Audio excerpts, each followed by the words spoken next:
What is up everyone, it's Saber here and welcome to another Naruto What If. If you end up liking the video, please consider subscribing. It's free and you can take it back at any time and it really helps me out, and this is my second channel, so if you want some more what ifs, go check out my other channels. And with all of the YouTube formalities out of the way, let's get into it. Sarada said Himawari, sighing, holding a wrapped box and cloth. You forgot your bento again? Oh sorry. Sarada turned to take the forgotten bento from Himawari. I guess I was just thinking about training with Tsunade-sama. Oh, you mean the training where you're learning even more ways to kill me? Boruto, who was passing the hallway on his way to the kitchen, commented with an eye roll like you need more than the 300 ways you already have. Boruto, if you think I only have 300 ways, I can kill you with. You're even more of an idiot than I thought, Sarada told him with a smirk, putting her bento in her bag. Great, Boruto said sarcastically and sighed, looking gloomy. Hey Hima, what's for breakfast? The usual, Himawari replied, shaken out of the small pause she took. Watching the two of them banter was always interesting and entrancing. They were like a show where everyone could tell from the start they had a major crush on each other. I left you a plate on the table, thanks. Boruto smiled at her. His only eye crinkled a bit. You're the best you know. Sarada placed a hand on her hip and lifted an eyebrow at her teammate. You could actually eat breakfast with us once in a while. I know. Boruto scratched the back of his neck, but work's been busy these past few days, so I'd rather sleep late, that way I'll have the energy. Right? Sarada nodded, her tone oozing doubtfulness. Sure you do. Don't you have some hospital to be in? Boruto reminded the Uchiha, whose eyes widened in panic. Oh crap. Sarada hastily grabbed her bag and books. I'm going to be late, see you guys later. She opened the door and ran out, slamming it behind her in the hurry. I don't know how she does it. Boruto shook his head, though Himawari saw him crinkle his nose in amusement. She giggled to herself and followed him to the kitchen, where he took a seat and mumbled a quick prayer before digging in. Does what? Himawari picked up some of the dirty dishes and placed them in the sink, opening the faucet and letting the warm water wash over her hands, testing the temperature. That Boruto waved ambiguously in the direction of the hallway, getting lost in her work, training, and everything else so much that she even forgets to eat. He shoved a few pickles in his mouth and chewed, his gaze distant and pondering. She's not the only one, Himawari noted to herself. Her brother seemed to have the ability to forget himself while thinking too, though he'll probably never forget to eat. I guess she's just really passionate about it. Himawari shrugged while scrubbing the plate in her hands with a sponge, the soap water burning the cuts and minor burns she had on her fingers from her first few attempts at cooking in an unfamiliar kitchen. I actually think it's pretty inspiring. Of course. Boruto smiled while picking a part of the grilled fish in front of him. He liked and eating it. I'm not saying it's not, but I'm worried she's going to overwork herself again if she keeps it up, he said, while chewing. Swallow before you talk, Oni-chan, Himawari reminded him, her tone scolding. Why does she need to remind her older brother about that stuff anyway? Isn't he 16? Right. Boruto swallowed, placing his chopsticks down for a moment. Anyway, enough about Sarada. What are you going to do today? I think I'm going to visit Nijinizan today. Himawari smiled at the thought of visiting her uncle. I want to ask him something. Oh, Boruto gave her a curious look. What do you want to ask him? Nothing important. Himawari evaded the question, wiping the last plate with a hand towel and hoping he won't pry any further. I see. Boruto finished devouring his breakfast, inhaling whatever food was left and placing his chopsticks down for good. He got up and walked to the sink, dishes in hand. He placed them in the clean sparkly marble Himawari had just finished washing. Well, good luck on whatever it is then. Thanks. Himawari smiled at her brother and placed the towel back on the counter. Oh, and Oni-chan, you're washing your own dishes? Himawari giggled at Boruto's almost betrayed expression and walked to her room. Hearing him mumbling things about evil little sisters, she entered her room and went to the closet, trying to pick out the perfect outfit for today. She wants something comfortable but also something that she can move in case she manages to convince Niji to do what she had planned on asking. She settled for a pair of dark green shorts and a yellow hoodie with a brown undershirt. She grabbed her weapons pouch and kunai holster, tying them to her belt and leg over some bandages. Going already. Boruto's voice startled her. He stood behind her, leaning against the threshold with his arms folded against his chest. Oni-chan, she pouted at him for making her jump. Yeah, I don't have anything else. I wanted to get down around the apartment today, so I figured it might be best to just go. Alright. Boruto straightened up from his leaning position against the door and walked over to her, ruffling her hair slightly. I'm going to work. Did you wash the dishes? Himawari lifted a skeptical eyebrow. Yes, I did. Boruto rolled his eye, huffing in annoyance. So I'm going to go get some money for the food you're eating. Himawari giggled. Alright, have fun. Boruto shook his head at her but walked away with a small smile. She knew he was just pretending that he didn't like working at the ramen stand. He actually enjoyed it more than he'd like to admit. Hearing the front door open and close, she knew he left for work. Despite what she told her brother, there are still had some chores left to do before she could go visit her uncle, such as cleaning and washing the rest of the dishes as well as watering some of the plants she recently acquired for the apartment. Walking out of her room, she went to the kitchen and opened the door cabinet under the sink, taking out a mop and a bucket. Time to get to work. Humming to herself while working, she washed the floor of the kitchen, letting the smell of the floor soap drown her senses. It reminded her of the soap her mother used. Without noticing, she started humming the songs her mother hummed while she cleaned and Himawari watched. When she was younger, her mother would clean while Himawari sat at the table and drew. The lemon and lavender smell of the soaps mixing with the smell of freshly baked sweets and the flowers they had on the table. The glass doors leading to the yard were slid open, letting the warm summer breeze blow and the rustle of leaves outside adding a calming sound to the morning harmony of voices and smells. Her mother always loved those moments. It made both her and Himawari happy to share them with each other, and sometimes Boruto and her father as well. Her favorite instances were when Boruto would lay on the floor reading a book like he did when he was bored with his video games, her father sitting at the table and reading the paper, talking with her mother who was baking cookies for everyone, and Himawari drawing, trying to capture that moment on her papers, realizing that while she was reminiscing, she finished cleaning everything else. She placed the bucket and mop back in their place and dried her hands. Glancing at the clock, it was 10:30, as good time as any to go to the Hyuga Manor. Making sure she has everything she needs, Himawari wore her sandals and stood up, walking out of the house and locking the door behind her. It's time to go visit her uncle Boruto. Tucci called the blonde's name when the latter walked into the stand, smiling widely, adding a few more wrinkles to his already wrinkled face. Your earlier shift doesn't start for another 20 minutes. I know. Boruto smiled at his employer, shrugging, but I figured I'd come in earlier. Got nothing else to do anyway. Aren't you the charmer? Ayam rolled her eyes at his words, though the ends of her mouth twitched. Get in the kitchen, I could use some help with the orders. Sure thing. Boruto walked behind the counter. There was one shinobi that sat at the end of the bar and chatted with Ayam in a low voice, and three others who were waiting for their orders. Business booming as always, Boruto noted with an inward chuckle. Tying an apron around his waist, Boruto rolled up his sleeves and dived into work. He found that making ramen, while oddly complicated and stressful at times, was quite satisfying for him. He certainly understood why his father enjoyed eating at this stand so much. The food was prepared with a lot of thought and care, each step treated with the most concentration. The first few days he worked there were only to train him in the process of making the noodles and the broth, and he only got an okay after pouring everything he had learned into the first batch he made without any help. Tucci and Ayam did not take the recipe lightly, and he was almost brutally murdered by an angry Ayam with a ladle on several different occasions when he took out the noodles before the time she said to, but still the job paid well. His employers were nice and welcoming, and he got to eat ramen for free on his lunch breaks. Boruto couldn't complain, and he was treated like a family member by the father and daughter who ran the shop. He was truly fortunate to have landed a job with them. Here's your order. Boruto placed a bowl of hot ramen in front of the man, chatted with Ayam. One miso ramen, as requested. Thanks, kid. The man gave him a grin, breaking a pair of dispensable chopsticks apart.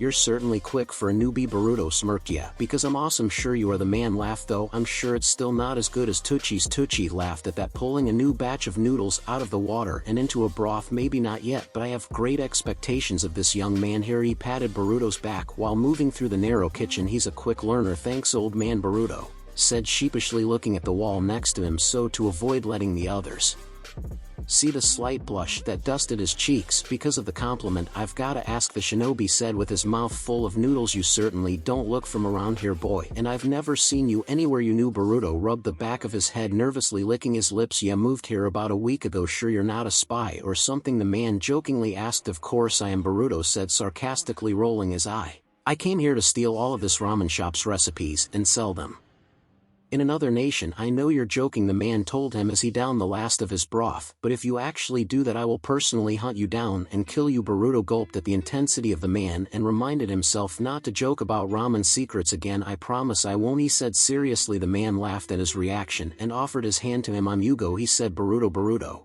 shook his hand. The man definitely had the hand of a shinobi, callous and hard cuts and small scars all over it. Well, Boruto. Yugo reached down his pocket and placed money on the counter. I hope to see you again sometime. You don't make totally terrible ramen. Very funny, Boruto smirked. The people of Konoha were friendly, and it was a trait everyone shared, shinobi included. It was nice meeting you too. Yugo smiled at Tucci and Ayam. Well, I'm off. I have a mission briefing in a bit. He leaned over the counter and gave a quick peck to Ayam's lips, waving Tucci goodbye. He walked out of the stand with his Hands in his pockets, Boruto waved at him with a smile. He's a good man, Teuchi said as collected the money Yugo left and placed it in the register, her cheeks dusted with pink and a small smile on her lips. He always comes here before a mission to see and eat. I can see that. Boruto turned to How long have you been together? Almost 3 years now, told him, her smile widening at the mention of her relationship with Yugo. We're planning to move in together next month. Boruto lifted an eyebrow. That's a large step. Shrugged. We would have done it sooner, but with the recent flood of missions there wasn't any opportunity for us to take time off. Well, I hope everything works out for you too, Boruto told her as he started working on a new batch of noodles. Thank you, giggled. What about you? Anyone special in your life? Boruto almost choked in. Nothing. What? No way, really? Sounded skeptical. What about the girl that sometimes comes here? Sarada, right? Sarada. Boruto laughed, nervously trying to shake off her question as if she was suggesting something preposterous. Nah, she's just a friend. Are you sure? Tone bordered teasing, and Boruto was pretty sure his heated face was not the result of the stream coming out of the noodles he was making. He swallowed. Now don't go making him feel uncomfortable. Teuchi intervened just in time. Boruto sighed in relief that conversation was heading somewhere he would have rathered it wouldn't. Alright, I won't. Yielded. But you definitely look like you have a lot of chemistry between you two, she told Boruto. Yeah, I guess. He shrugged. We've known each other forever, ever since we were kids, childhood friends. Squealed. That's so adorable. Teuchi stopped his daughter again, right? Cleared her throat. Sorry, it's fine, Boruto assured her. They went back to work, but he was left with some stuff on his mind. He allowed his thoughts to wander as he made the ramen, leaving his hands to do the work while he remembered snippets of memories from his childhood, the times he played with Sarada in the park, their parents watching from afar. If he really tried, Boruto could almost see in his mind the image of a dark-haired man with one arm sitting next to a woman with pink hair, both of them watching them while talking to his parents. That must have been Sasuke from the time before he left the village for his mission. The memory was fuzzy, and Boruto wasn't even sure if he remembered that or just thinks he does, because his parents told him about it. Welcome. Greets a new customer behind him, and he shook his head, trying to go back to focusing on his work instead of his memories. They will never be forgotten, but it hurts too much to remember, at least for now. Sarada placed down her book and stretched her arms above her head. It was almost lunchtime, and she's been studying for a straight hour. The book was very interesting, talking about a theory that healing chakra can actually be more effective if the thoughts of the healer are scattered and light instead of focused and grim. At first she thought that theory was a joke of sorts, but the more she read the more she thought there might actually be some truth to the matter. Oh, Sarada-san. Sakura entered the break room holding her clipboard. Are you on your break? Yeah, Sarada nodded and closed the book. I was caught up in this book and almost forgot to eat. Well, you should probably go eat something before you have to go back to it. Sakura sat down. She clicked on her pen to make the tip come out and began filling her clipboard with notes. Yeah, you're right, Sarada said, and took out the bento Himawari gave her that morning. The food looked great, and she thanked Hinata in her heart for teaching her daughter how to cook so well. That looks great. Sakura peeked at her bento. Did you make that? No, Himawari did. Sarada took out a pair of chopsticks and ate a small rolled omelet. She's an amazing chef. I can see that. Sakura chuckled. Does she make Boruto-san's lunches as well? No, Sarada enjoyed some of the steamed vegetables. Himawari was truly an amazing chef. She could have probably opened her own restaurant. He eats at his part-time job. He works. Sakura sounded surprised. What does he do? He works in a ramen stand called Ichiraku. Sarada told her she knew Sakura must know the place, but she has to fake ignorance, act like she didn't know her mother went there with her teammates. Seriously? Sakura laughed. Sarada frowned, confused. What's so funny? Nothing, it's just that Boruto-san looks exactly like my friend, and now you're telling me he works where that knucklehead likes to eat. Sakura's laughter dissolved into giggles. It's just so ironic. I can't help it. This friend of yours? Sarada hesitated, pushing a few loose hair strands behind her ear. Where is he now? Oh, Sakura's smile faded slightly and placed her pen down. He's on a training trip. I haven't seen him in almost 3 years. While Sarada acted surprised, she already knew Naruto was out of the village since Boruto informed her about it. Do you know when he's supposed to come back? Well, Tsunade-sama said that he should be back sometime this month. Sakura said so. Hopefully I'll see him next week or the week after that. Sarada gave her a supportive smile. Well, I hope you'll see him again soon. Thanks, Sarada-san. Sakura picked up her pen and went back to writing. She glanced up at Sarada from her hunched position over her clipboard. You know, I never actually asked you about yourself, she noted. Really? Sarada thought back and realized that is true. She spent most of her time before avoiding Sakura, so it's pretty obvious why they never got to have any conversations over Sarada's past. But it's not exactly a bad thing, Sarada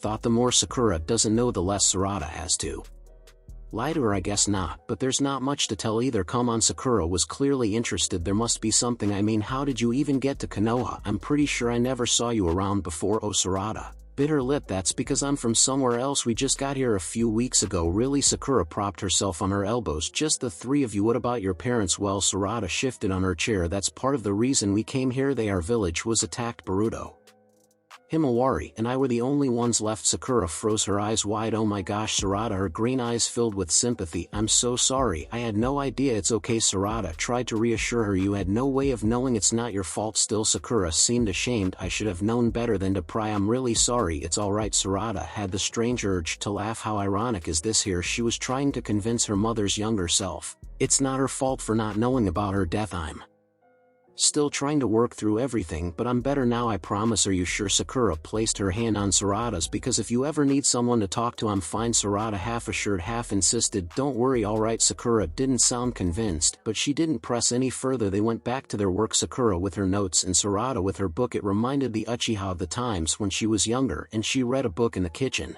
while her mother worked on her papers and files from the hospital. From time to time, Sakura would lift her head to look at Sarada and smile before going back to work. On the times her father would stay in the village, he used to sit next to Sarada and drink his tea or read a scroll. There was no talking, but it was relaxing and comforting. Her father was not a man of many words, and while her mother could chat about any subject for hours, she often opted to stay quiet on those moments. No breaking the silence, they were in each other's presence, and it was enough. Sarada smiled sadly as she remembered her parents. Her father might not have been best at conveying his emotions, but her mother understood him flawlessly. Sarada never understood the sentence, eyes are the windows to the soul, but when she saw the way her father looked at her mother, she could see his love for her, his love for them both. Is everything okay? Sakura asked her in concern. Yeah, Sarada sniffed. Just remembered something. That's all alright. Sakura didn't push, and Sarada wasn't feeling like sharing. They sat down at the table, Sakura with her notes, Sarada with her book. The chair next to Sarada was empty, and it felt as if someone was missing. It's always like this, isn't it? Sarada thought sadly. There was always someone missing. Nijin Himawari tapped Niji's shoulder happily. He was sitting on the wooden floor of one of the many halls in the Hyuga Manor with a cup of tea in his hand, watching the koi fish in the small pond in the garden. Sorry it took me long, she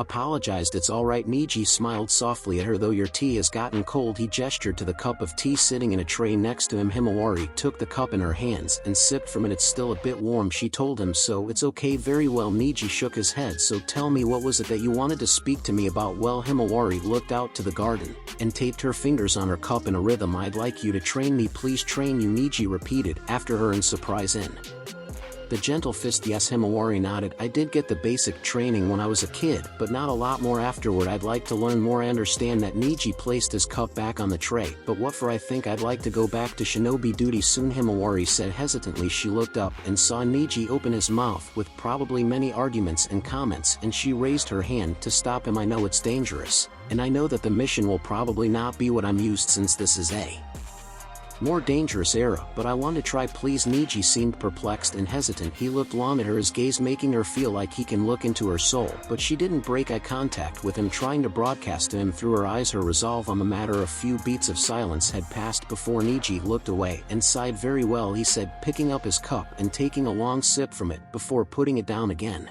and looking at her. I will train you. Thank you so much, Niji. Nizan Himawari hugged her uncle in excitement. Niji smiled and patted her back awkwardly before she let go of him, and he cleared his throat, but he continued from where she cut him off. There's one condition. What is it? Himawari tilted her head, waiting for the thing she needs to do to start her training. You need to tell your brother about your plans on going back to active duty, Niji told her, smiling a bit when he saw her face fall. I know you didn't tell him about this, Himawari, but Himawari tried to think of an argument but found none. Alright, I'll tell him. Why hide it from him in the first place? Niji asked her with a raised eyebrow. Himawari sighed, looking out on the garden and spotting a white butterfly flying around the roses. Oni-chan's very protective of me, she explained to Niji whilst her eyes followed the butterfly on his track. I don't want him to worry about me all of the time, but I know he won't want me to go back to being a kunoichi. If he can't be there to protect me, then why Won't he just join too? Niji sounded confused as to why the simple solution was overlooked. From what you told me, he has more than average abilities. Why not use them? Because he's still trying to decide whether to become a shinobi again or not, Himawari said, thinking of how many times she saw her brother looking at ninjas who were walking around the village this past week with a faraway look in his eye. The trauma of what happened to us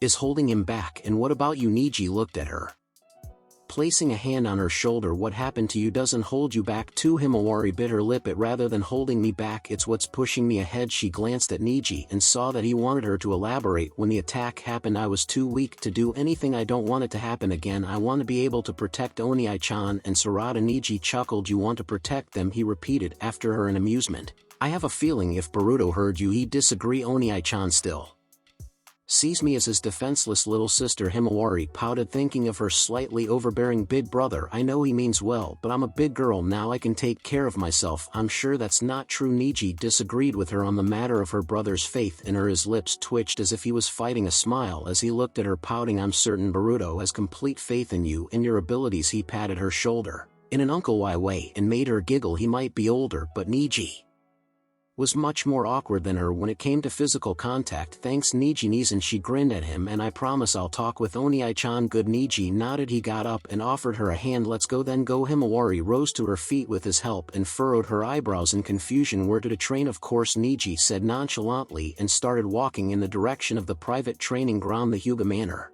had trained, Himawari repeated after him, feeling like she was somewhat tricked.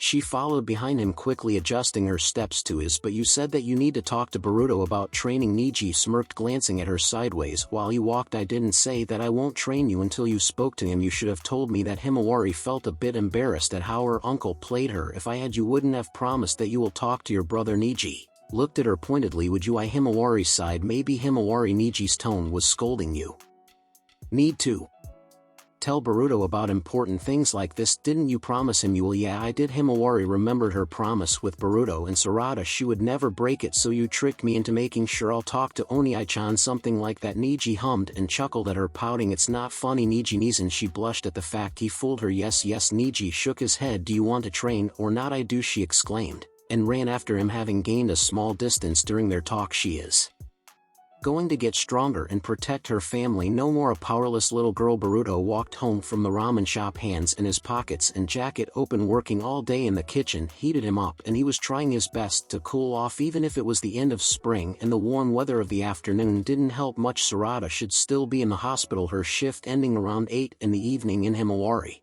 might still be at the Hyuga Manor, so the apartment was all as the thought of going home to an empty apartment made him uncomfortable, not remembering what that was like. He always came home to his mother and sister, sometimes even his father. Going to an empty home was an unknown concept to him. Dad probably knows it, he thought to himself. Sadly, his father grew up an orphan and unloved by the villagers, and always came home to an empty place. That thought brought up more questions for him. He always wondered what his father was like when he was younger. From what his mother told him, he was energetic and hyperactive, which was impossible for Boruto to imagine. His parents' friends did say that Naruto had mellowed out a bit since their childhood, so maybe that was it. If he was being honest, the thought of seeing what his dad was like when he was his age was certainly exciting. Seeing the legendary shinobi he grew up hearing stories about at his prime, but at the same time, the thought of meeting his father's younger self terrified him. What would he even say? He practically looks like the guy, so the best case scenario, he looks like a weird fan. Worst case scenario would probably be him recognizing me, Boruto noted gloomily. Not that that'll ever happen. Contrary to what many people believed, Boruto didn't hate his dad. Sure, he wanted to punch his old man a few times here and there, but nothing else. His relationship with his father was, for a lack of a better word,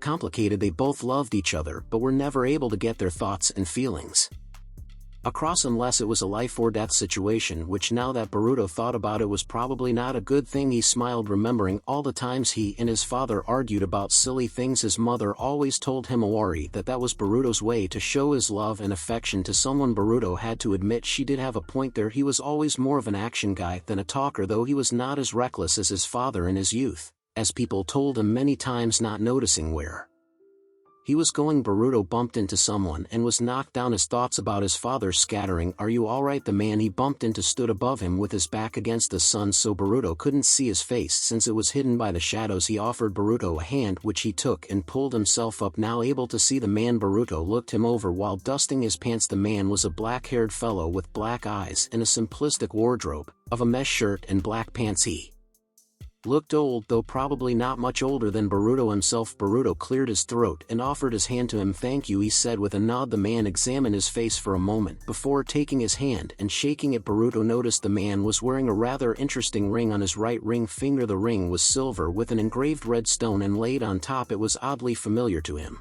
but he couldn't pinpoint where he had seen it before. He shook the man's hand anyway and smiled, shaking the thoughts about the ring from his head. It was probably nothing anyway. He let go of the man and nodded at him, placing his hands in his pockets and continuing on his walk home, trying to think of something he can cook that won't burn down the kitchen in the process and yet still be edible. All thoughts about the ring gone from his mind, the man watched the blonde walk away, standing in the middle of the street as the sun began to set. His ring gleamed when the rays of the sun hit it, making the word that was engraved on it to shine scarlet. He turned his gaze to the sky where a black crow flew above him, his hoarse call sending the man's thoughts back to his mission, and yet a part of him wondered why that young man was so familiar to him. Time skip. The Uchiha compound was quiet, no soul to be seen. The full moon that shone above creating shadows that made the man's desire to stay hidden simple. He stuck to the dark alleys and shortcuts he knew so well, maneuvering his way to the place he had not visited in many years. The house he was looking for stood exactly where he remembered. If he hadn't known any better, he would think it was frozen in time, taken out of his hurting memory and made into a reality. But he knew better. He could notice the small changes here and there.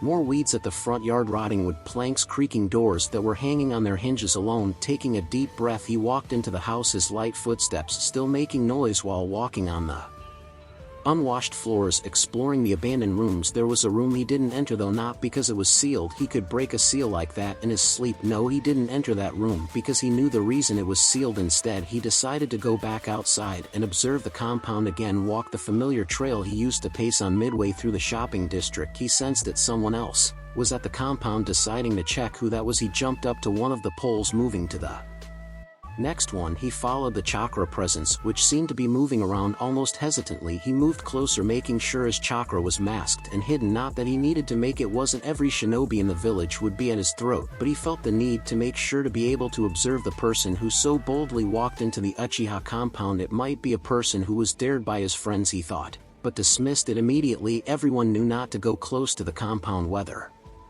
if it was because of the stories about the ghosts that allegedly hunted it, or just because the massacre drove others away. Either way, the person who walked into the compound must be very brave or very stupid. It seems I'm about to find out. He noticed that the person started to move in his direction. It was the middle of the night, and the moon did not supply much light to see, but luckily sight was never a problem for him. The person was finally close enough to walk under the street lamp he was standing on, which was one of the only ones that still worked in the entire compound. As the person walked into the light, he finally saw their face. It was a girl, a young woman. Actually, she didn't seem older than 16 and looked like a shinobi from the looks of her lean body and toned muscles, but what truly captured his attention was her black hair and eyes framed by red glasses. Her pale skin reflected the light of the lamp, highlighting the dark color of her eyes even more. As she stopped walking and looked up right at where he stood, he held his breath as he watched her examine the spot he stood at mere seconds ago. If not for his quick response, she would have spotted him, which was near impossible for even the most trained trackers. Who was she, he wondered. The girl's eyes stayed glued to the post a few moments more before she tore her gaze away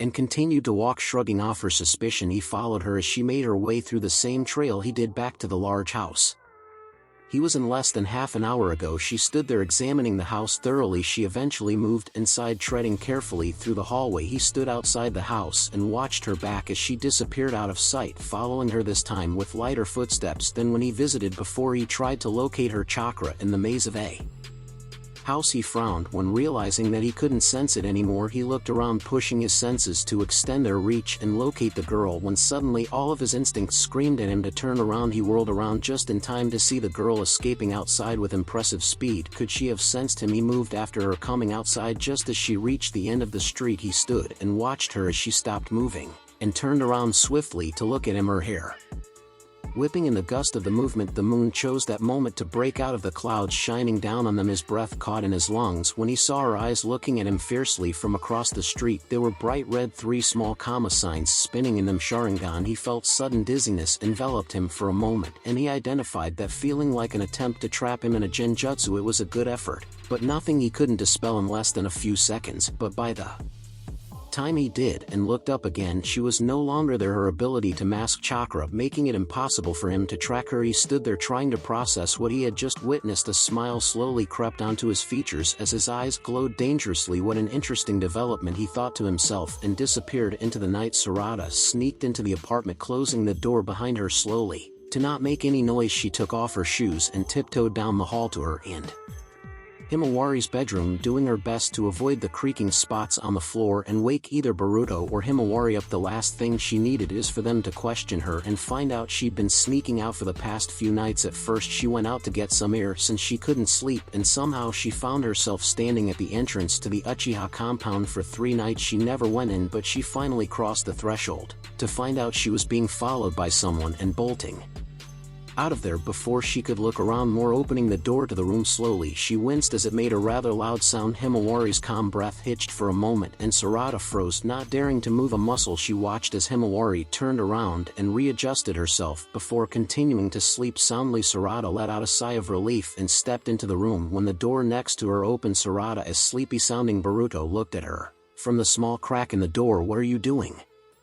he whispered in confusion. Sarada had to think fast. She didn't have time to notice that he was only wearing shorts, or the fact that the moonlight from his bedroom window hitting his back and making his toned muscles darker. "Nothing," she yelped, nervously pushing her very inappropriate thoughts down. "I just went to get a glass of water, that's all." "And you wore a jacket to do that?" Boruto gave a skeptical look. She looked down and realized she was still wearing the jacket she was wearing outside. "I got cold," she lied, refusing to meet his eye. He'd see right through her otherwise. "Even though it's almost summer, the nights are still cold." "All right." It was clear that he wasn't buying any of it, but fortunately for her he didn't push it. "Good night then." "Night," she whispered back and watched as he closed the door to his room. She heard him walk a few steps, and then the springs of his bed squeaked from the weight of something heavy falling on them. She entered her room and let out a nervous breath. Taking off her jacket, she hung it on the coat hanger and walked to her bed. She and Himawari were sleeping on the other side of the room again. Thought their beds were closer than before. She sat down on her bed and stared outside the window, pondering the man who followed her earlier. She was ashamed to admit it, but when their eyes met from across the street, she thought for a moment he was her father standing under the moonlight, revealing her. Sharingan was a stupid and implosive decision, but after feeling like someone was following her, she activated it just in case. But when he entered the house after her, she realized that he had an advantage over her in an unfamiliar environment, so she escaped outside and he followed her. He looked so familiar, and something had been tugging at her mind ever since she saw his face, but she couldn't place that weird feeling. She had a large yawn escaped from her lips before she could stop it, and she rubbed her eyes tiredly. She finally took a day off like Himawari had begged her to do for almost a week, and it was already past midnight, meaning she was wasting sleep time over stuff she can't do anything about. She still had training with Tsunade the next day, but that couldn't be helped. Trying to think about something else, she tried to plan out what she'd do on the rest of her day, to go to sleep and waking up at noon, having a nice long shower and reading a book she borrowed from the hospital library with a hot cup of black tea. That sounds perfect. Taking off her glasses and placing them on the nightstand next to her bed, Sarada crawled under her sheets and positioned herself on her side, looking at the gap between her bed and Himawari's. Her sight was blurry without her glasses, but she was able to make out her friend's sleeping form under the covers, moving rhythmically to her breathing. She tried to adjust her breaths, calm her heart, and drift into sleep. But who was that guy? Her mind wouldn't leave the subject. She didn't know, but if she ever saw him again, she'll be sure to find out. Himawari had a morning routine she developed after careful planning and observing. It was almost sacred, and Boruto and Sarada both knew it was better not to disturb it. A routine less Himawari was a scary one. Every morning she woke up at 6, made her bed, washed up, and started making breakfast. Sarada would wake up at 7 and lock herself in the bathroom for another 10 minutes. So Himawari always used that time to coax her lazy older brother out of bed once he got up. She sent him to brush his teeth. While she finished making breakfast and setting the table, Sarada would already be sitting on one of the chairs and sipping coffee, trying to shake off the residue of the sleepiness still present. Boruto would get out of the shower just as Himawari put the finishing touches on breakfast. Then they would all eat together, each getting ready for the day ahead. Sarada would then go out to start her shift at the hospital, or her training with Tsunade for the day, and Boruto would get ready to go down to the ramen stand and help with setting up today. Though Himawari made sure that she woke Boruto up after Sarada left for work and had given him more than plenty of time in the bathroom, she tried to mentally prepare herself for the conversation she was about to have with him. Her brother came out of his room with a towel draped over his shoulders, drying his hair. She made sure that the breakfast was made of stuff he liked to try and soften him a bit. "Everything looks great, Hima," he said as she placed a mug with hot tea in it in front of him and sat down nervously in the chair opposite of him. "Thank you for the food." They both clapped their hands together in prayer and picked up their chopsticks. Boruto started scarfing down his food, probably hungrier than usual since she woke him up past the usual mealtime. She closed her eyes and breathed in, relaxing. Oni-chan. Boruto looked up from his plate mid-chew. "Yeah?"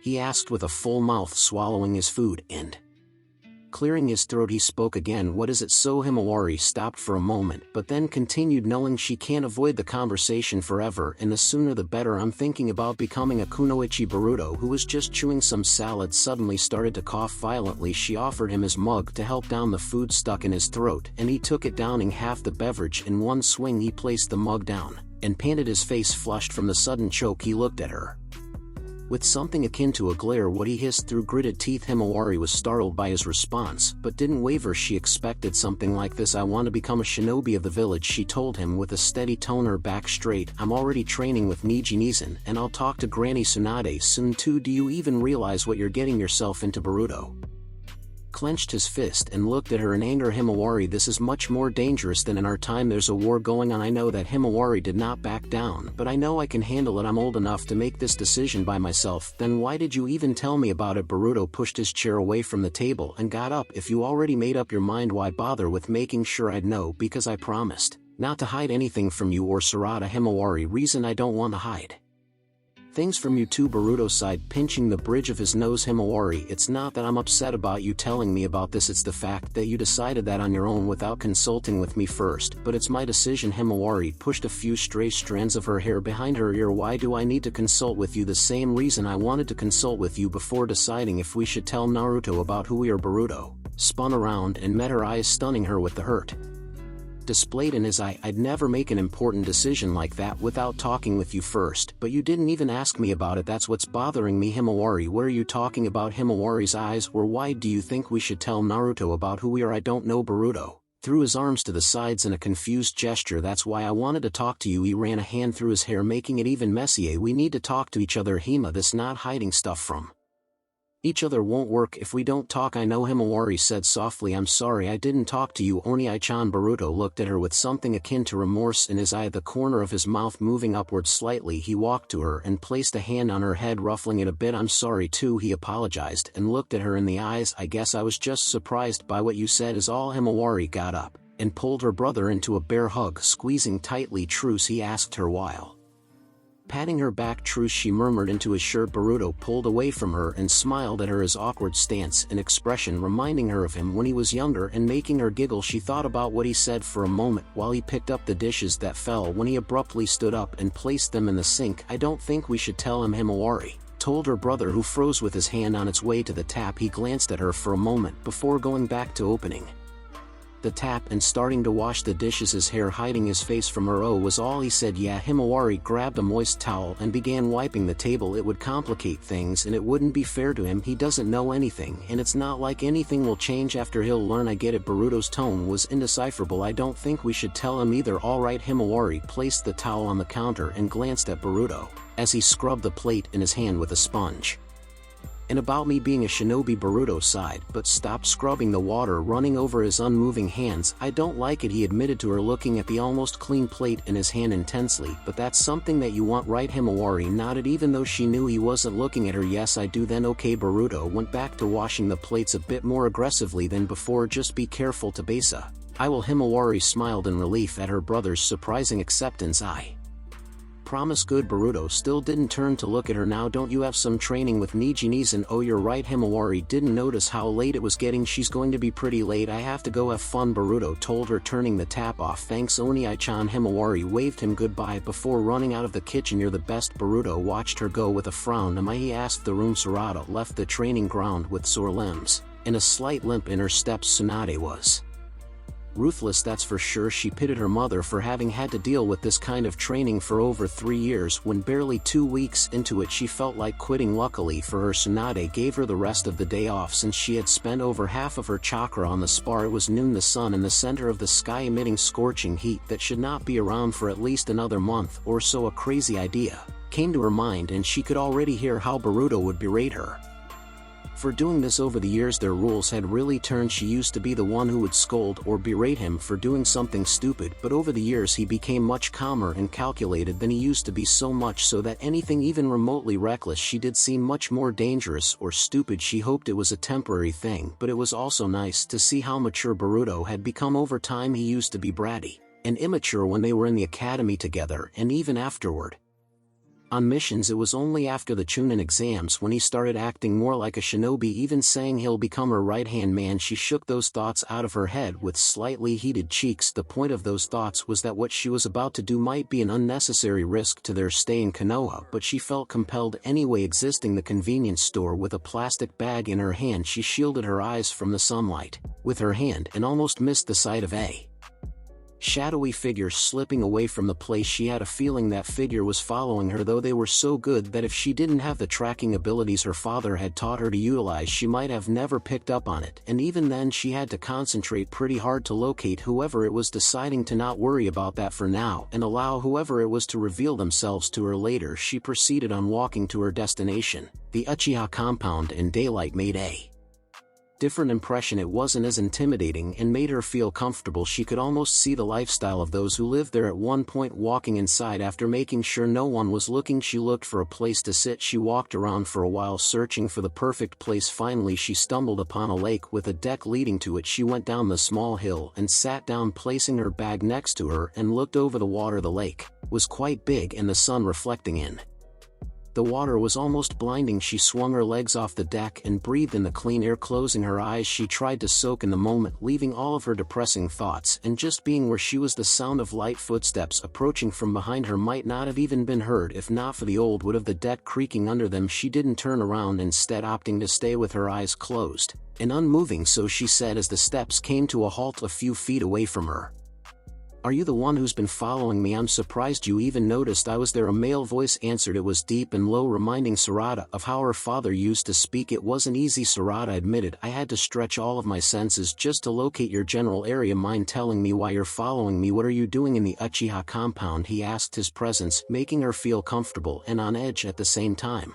"Who is he? I could ask you the same thing," she said, opening her eyes and looking at the sky. "Though I doubt you'd tell me. Who are you?" The shift in the air was palpable. She could almost feel his guard rise up again. "I could ask you the same." Sarada pushed her glasses up her nose. "But I guess that it doesn't really matter which of us goes first." She turned to look at him, only to have her breath taken away from her completely. All she could do was stare wide-eyed at the man standing in front of her, the man she only saw in old photos, the one who her father barely ever mentioned, and nobody else was allowed to talk about. The silent hero Itachi Uchiha. "Did you talk to Boruto?" Niji asked his niece while they were resting on the outskirts of the training ground. It was around noon, and they had just finished a long training session. Himawari was quite capable of using her Byakugan and the gentle fist, though her movement did lack the elegant flow of the Hyugas. Overall, nothing he couldn't fix. After a few sparring sessions, Himawari took a large sip from her water, and Niji looked at her expectantly. He said it was okay. She told him happily he didn't like it, but he said that if it's what I want, it was okay. Niji took a moment to process what she had told him and another moment to realize what Boruto must be feeling, making him sigh internally. His nephew and niece might love each other, but too much love can make you blind. "I'm afraid I must go." Himawari. Niji got up and looked down at his niece. Himawari looked at him in surprise as she got up as well, forehead scrunched in confusion. "Why, I have something I need to do," he said, looking at the sun briefly. During this time of the day Boruto would either be at work or training. He'd need to pass by Ichiraku's to see if he's there before moving to look through the other training grounds. "All right." Himawari smiled and gave Niji a quick hug. "Thank you for today, Niji." And Niji smiled and patted her back. Of course he looked at his niece, the girl who had managed to make her way to his heart.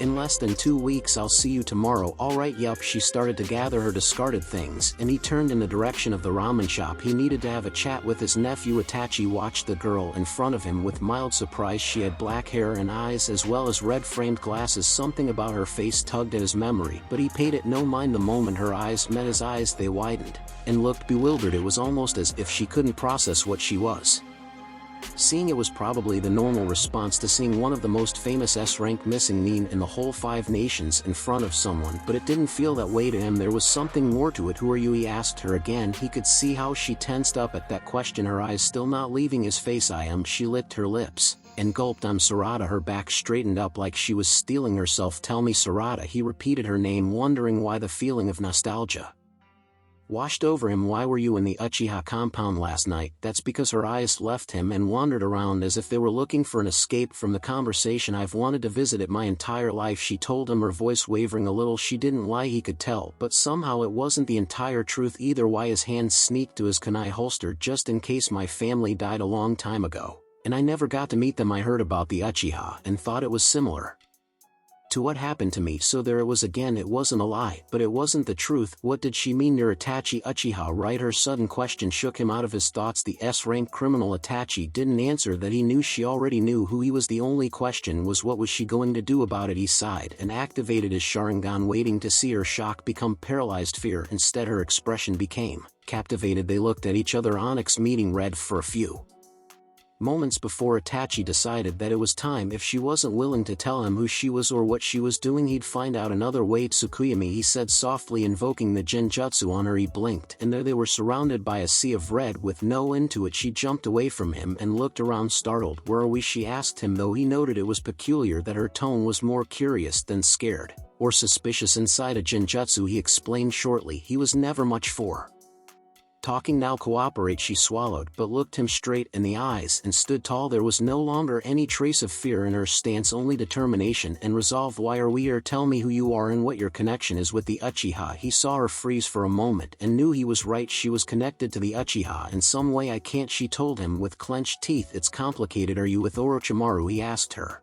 and watched as her face morphed into confusion and disgust. "Did he create you?" She shivered. "I'm not," she told him, clenching her fists. "Believe me, you couldn't be more wrong about that. You have the Sharingan." He didn't ask, he stated a fact. She flinched, but didn't contradict him, so he knew he was right yet again. How she looked away from him, seemingly nervous. "You wouldn't believe me even if I told you," she said quietly. He watched her, unmoving for a few moments. She didn't seem like a person with bad intentions, and in her eyes he could see the pain. She tried to hide. Her answers were truthful so far, even if she had some of the information from him, but still, for her to have the Sharingan, it wasn't something he could just ignore. He concentrated for a moment, and the scenery changed. They were in an apartment now. It looked small, but enough to house a family. She jumped at the sudden change of place, and her eyes widened as she looked around. What?" she whispered in shock. "What is this?" She looked to him for answers. He looked around and examined the place. It was a kitchen and a dining room with a table. It was clearly being habituated by people, seeing framed photos on the walls and books on the shelves. "I used the genjutsu to bring you to a place you consider comfortable and safe," he explained while glancing at her. She seemed torn between reactions. "This is not real, but is an exact replica from your memories. Is this your home?" It was. She sounded sad as she walked to the dining room table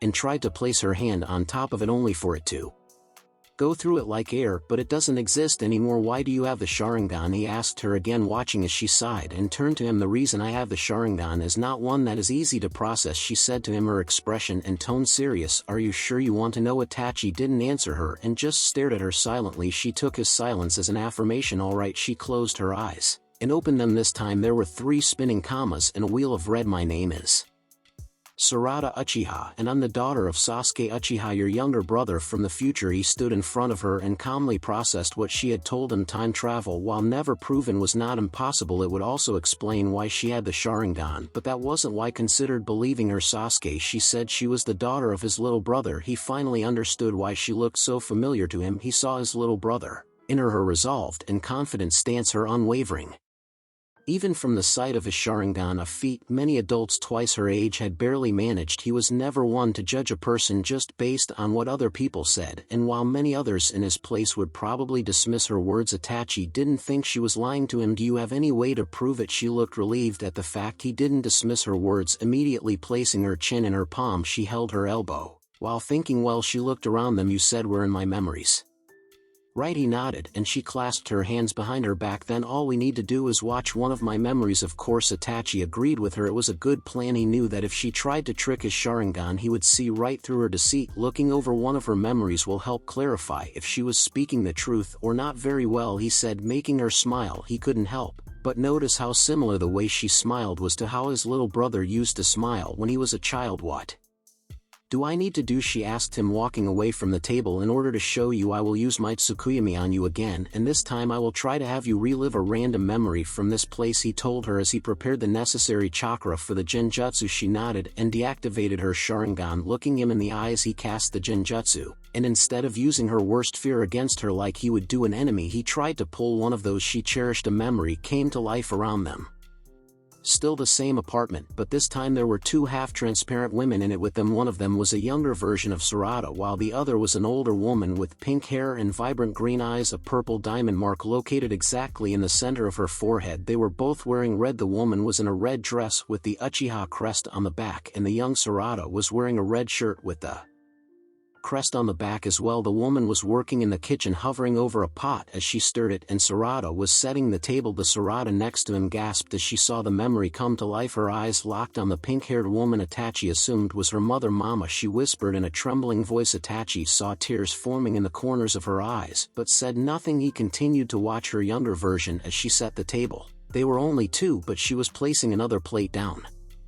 "Sarada," the woman called over the stove, "did you make sure to put another plate?" "I did." The young Sarada rolled her eyes with a smile. "You're too nervous, Mama. He's just coming home and he wasn't even gone for that long." The older Sarada next to him gasped and covered her mouth with her hand. Perhaps she recognized the memory. The woman laughed and turned off the stove, taking the pot off it. I know." She took out 3 bowls from one of the cabinets above her and poured the red soup into them. "But I can't help it. I'm just happy we're all going to eat together as a family." "Me too," her daughter assured her. "Don't worry, I'm sure he'll be here soon." As if on cue, a ringing sound was heard from the hallway, and both Sarada and her mother looked over in that direction. Itachi also looked to that direction, though older Sarada's focus was solely on her mother. Her younger self walked to the hallway with a skip in her step and a smile. A few seconds later, a man's voice was heard from the hallway. "I'm home."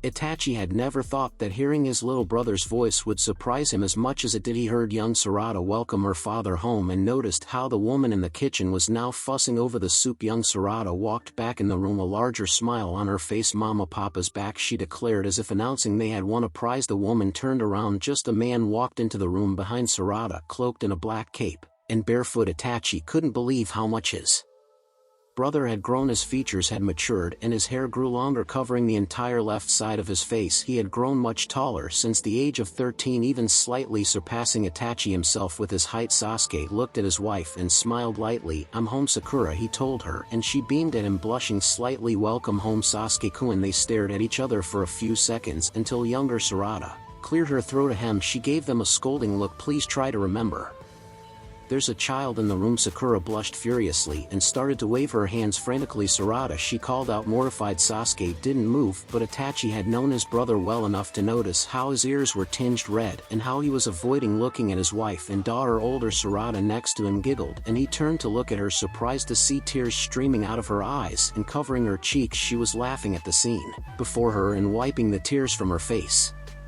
At the same time, not for the first time, Itachi wondered if Tsukuyami could only ever bring its target pain, no matter what memory or method was used. While what they were watching was a happy scene, Sarada was hurting. Glancing back at Sasuke's face, Itachi took comfort in the fact that his little brother will one day be surrounded by a loving family again. Closing his eyes, he ended the memory projection, leaving them in the empty apartment. They started at Sarada, looked around again, searching for her parents and her younger self. I ended the memory. He told her. She looked at him in confusion. Why did you do that? She asked him, wiping the remnant of her tears from her face. He didn't answer. Instead of letting his gaze wander around the apartment as he did before projecting the memory, looked at a drawer that stood next to a wall a few steps away from them and walked towards it. On the drawer were a few framed photos, but he focused on the one that drew his eye the most. It was of Sasuke and his wife, Sakura, with young Sarada. They were all standing together and smiling at the camera. His brother looked at peace, and Itachi couldn't help but be assured that his little brother would find the peace he deserved in the end, knowing that was like a gift he was not worthy of receiving. That was taken when I was 11. Sarada looked at the picture from behind his arm. It was the first time Papa stopped by the village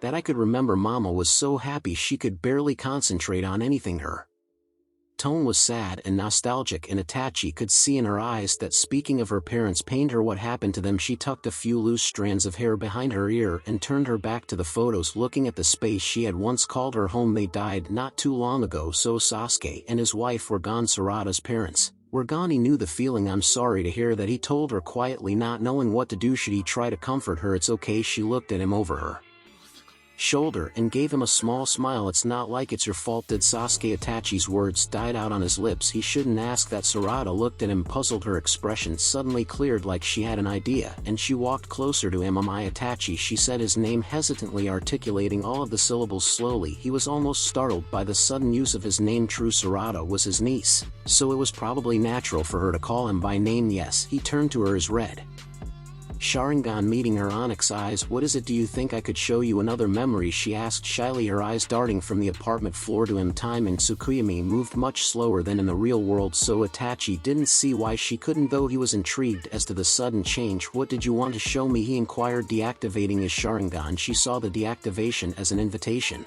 to activate hers. He watched as it spun to life, wondering what kind of pain would she have had to go through in order to awaken their clan's red eyes. She breathed in and cast the genjutsu on him, pulling him into an illusion. Inside the illusion, the room they were in changed, and Itachi recognized it was probably the living room with a blue couch and more bookshelves. There were two transparent figures in the room, beside them a younger Sarada who was browsing the bookshelves, and Sasuke who was reading a small scroll in his lap, this time without his cape covering him. Itachi noticed that Sasuke didn't have his left arm, the sleeve on that side hanging loose and empty. His little brother bore a striking resemblance to their father, and Itachi could almost hear their mother gushing about how handsome her son had grown up to be. Our projection. Sarada had apparently found the book she had been searching for, pulling out a photo album, and made her way to sit next to her father. Cracking open the book and looking over at a movement from his right made him look at the real Sarada, who walked behind the couch to peer over her father and younger self shoulders. Itachi moved to stand next to her, scanning the page of the album. They were all staring at the photo it had. Was of Sasuke and Sakura when they were younger, perhaps 12 or 13. Sakura's pink hair was shorter than Itachi had seen in the previous memory, and she had her arms linked with Sasuke's arms. Sasuke's hands were in his pockets, and it was clear he wasn't very happy about the pink-haired girl openly clinging to him. By the slight scowl he had, Sakura didn't seem to notice as she smiled cheerfully at the camera. Young Sarada giggled at the picture, tilting it more in her father's direction for him to have a better view. Papa, she pointed at his figure in the photo, you look really miserable. She chuckled again when he glanced at the photo and averted his eyes, his mouth making a similar scowl to the one he had as the kid in the photo. The memory. Sarada ignored her father's expression and continued to flip through the album in search of something. What are you looking for? Sasuke asked her, scanning the pages she's been going through quickly while young Sarada closed the book in a frustrated huff. There aren't any photos of grandfather or grandmother anywhere. I already looked through all of the other albums. This was the last one. Itachi blinked, surprised. Why was she looking for those photos? Sasuke had apparently thought the same thing as Itachi. Why would you be looking for those? He placed his scroll aside and completely focused on his daughter. It's just, Sarada sighed, stretching her fingers over the hardcover of the photo album. I don't even know my own origin as an Uchiha. I guess I wanted to know who they were. Sasuke stared at her for a moment with a blank expression before getting up and walking out of the room without saying a thing. Itachi used that opportunity to look at the real Sarada and see what she was doing. He found her staring longingly at the door her father just walked through. Her eyes clouded. When I was growing up they concealed what happened to the Uchiha, so I never knew what happened, she explained, not looking at him. Mama did her best to explain, but she didn't want me to hear all of the unpleasant stuff before I was old enough, so I always figured she was lying to me. I had a hard time trusting people. She gestured to her younger self who was sitting on the couch and drumming her fingers on the album cover. Even after I met Papa, I still had a lot of questions about the things they were hiding from me. Instead of lessening, it was like my questions multiplied. Eventually, I stopped wondering about the reasons behind why people kept things from me and more about my family. Like I did hear Itachi listen to her explanation and tried to imagine her as a child confused about her bloodied last name and mysterious past of her clan. It wasn't that much different from how he grew up, though nobody ever bothered to hide things from him. When he was a child, Sasuke came back to the room, a small photo album with a gray cover in his hand. The album looked vaguely familiar to Itachi, and he tried to remember where he had seen it before. Sasuke sat down next to his daughter and placed the album in her lap. "What is this?" she asked him, surprised. "It's a photo album that once belonged to my mother," Sasuke told her, and Itachi finally remembered where he had seen the book before.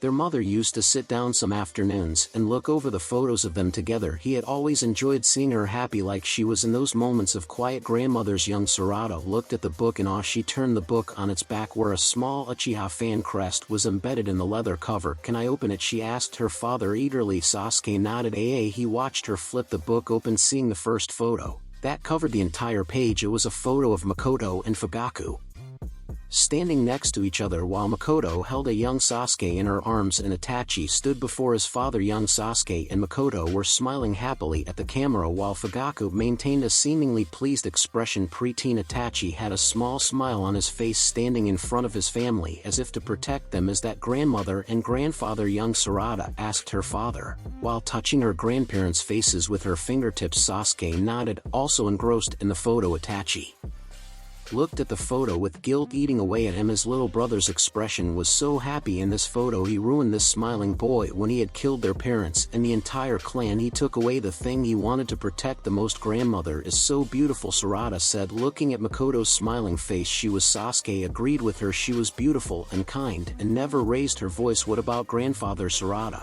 moved to look at her grandfather, standing with his arms crossed and a serious look in his eyes. "What was he like?" "He was the head of the clan and the chief of the Uchiha police force." Sasuke's gaze became far away. "He was a serious man and unshaken in his beliefs. He had the respect of the clan members and ours as family." Sarada moved her finger to young Itachi's face. "What about him?" she asked. "That's your older brother right next to him." Sarada grabbed his sleeve and sent him a small smile of a secret conspirator, signaling him to listen closely. "That's him." "Yes," Sasuke answered. "His name was Itachi." Was Itachi realized so in the future he already has. "What was he like?" Sarada asked her father. Sasuke paused for a second before smiling softly. "Something Itachi had never seen him do." "Nizen was a kind person," he said, surprising Itachi. "Why would Sasuke describe him like that?" "He bore a lot of pain and carried an unimaginable burden with him. He was a hero." Itachi watched his brother tell Sarada about him, saddened. This wasn't what he had planned. He wanted Sasuke to be the hero, to kill him and be celebrated. He had never planned for his brother to find out the truth. "If that's the case, why isn't he listed as one in the records?" The transparent Sarada asked, re-examining her uncle's face with a curious look in her eyes. "Even heroes make mistakes." Sasuke sounded like he was speaking from experience. Sarada looked up at him in wonder, but his expression was blank, making it difficult to read.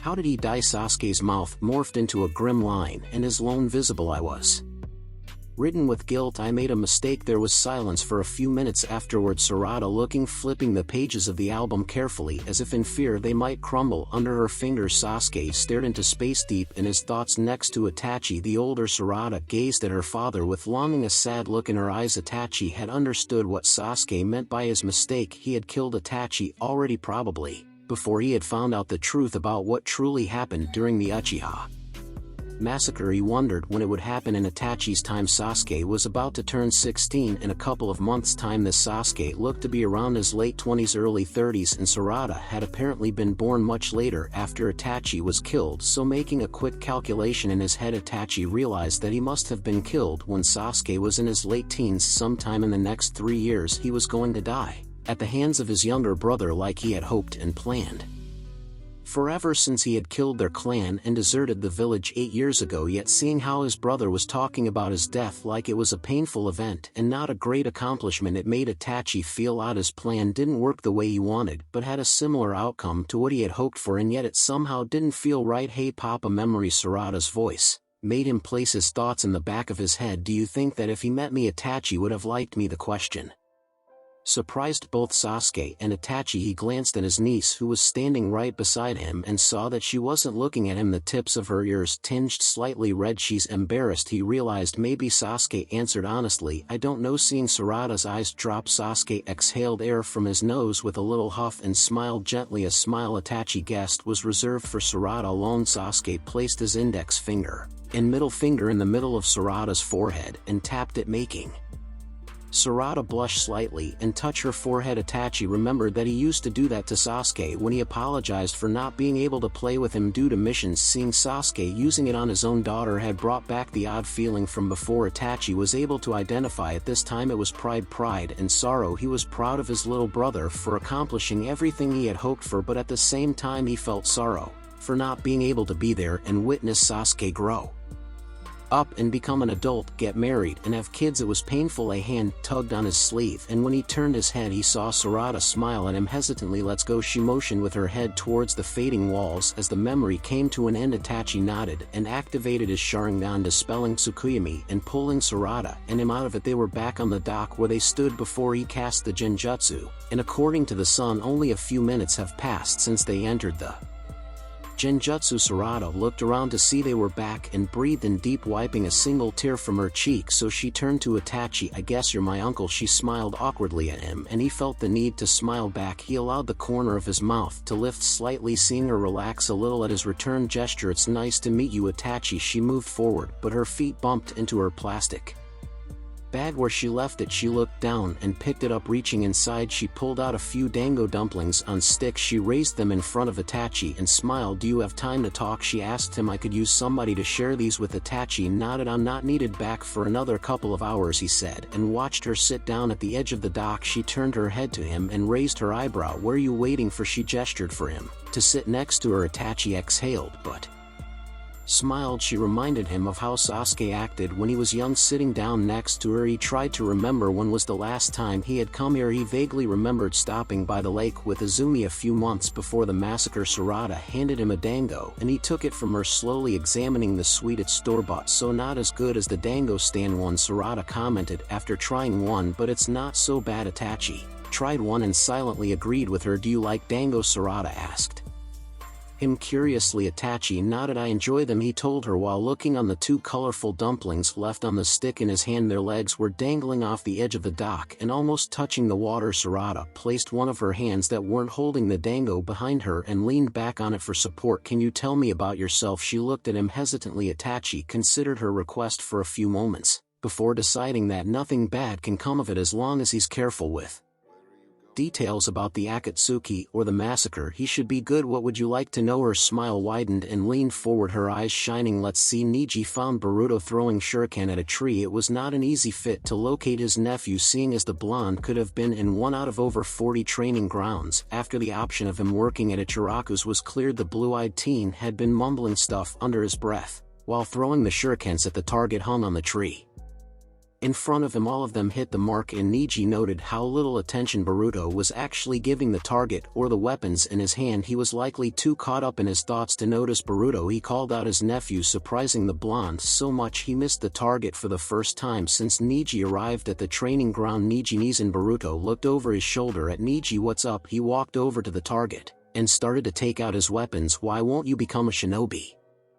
Again, Neji addressed the problem head-on. His nephew had the skills and the right mindset to be an incredible shinobi, and from what he had heard from Himawari, Boruto already was one, so why wouldn't he want to be one again? Boruto sighed and leaned his body against the tree looking at Neji. I was supposed to be the village protector, he said. His gaze moved away from Neji to somewhere over his shoulder. Follow in my master's footsteps, become the Hokage's right hand, and all. He waved his hand dismissively at his own words, moving from the tree closer to Neji. So what happened? He pressed the blonde, waiting. I wasn't there when the attack happened. Boruto might have said that with a shrug, but Neji could see how much saying that was really affecting him. The tension in Boruto's shoulders, the clenched fists, and the self-loathing expression. And when I got back it was already too late. I understand that. Neji crossed his arms. But what about now? Shouldn't you be able to start over here? I don't Want to start over? Boruto snapped at him. Neji looked at him sternly but internally nodded. This is what he was looking for. To solve a problem you need to get to the root of it. Why don't you want to be a shinobi and protect this village? He pushed harder, wanting to help Boruto see for him to understand. Because it's not my village, Boruto yelled, throwing his arms around dramatically. It's a place we got transported by accident.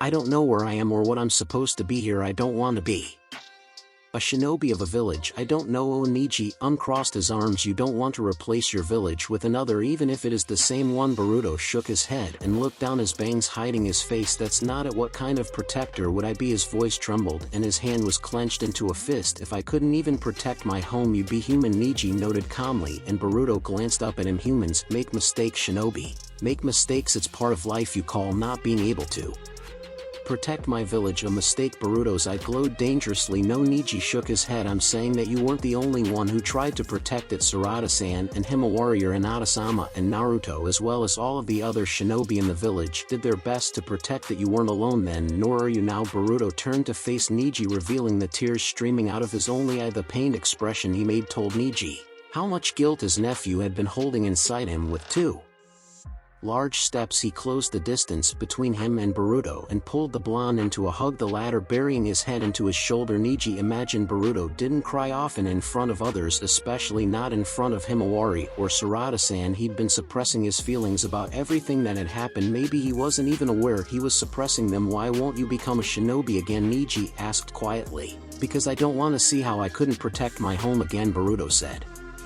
pulling away from Neji. I don't want to see anybody else get hurt, and no, I could have stopped it if Himawari were to go on missions and get hurt. I don't know if I could handle it. I want to protect her and everybody else, but I don't want to fail again, to disappoint them all again. Your problem is that you think that you're alone, Neji told him with a sigh. You have people here that will always be there to support you, Boruto. All you need to do is let them. I know. Boruto gave Neji half a smile. Thanks, Neji. No problem. Neji smiled at his nephew. You know you can come to me if you ever need to talk to someone. I'd be happy to listen. Boruto nodded and grabbed his things. Come on, he told Neji. I'm sure Hima would like to have you over for dinner. Neji nodded and followed Boruto. He knew the pain and sorrow that the blonde felt wouldn't all just disappear in a moment, but it was a start. Who knows, maybe he'll even return to being a shinobi again eventually. Only time will tell. Sarada and Itachi walked outside of the Uchiha compound, the setting sun casting its red light all over the village. She and Itachi had talked about a lot of things that afternoon, from her life in her time with her parents to his childhood memories. They didn't go too much into what happened with the Uchiha massacre, since she knew it was a sensitive subject for him. Besides, she already knew the basic details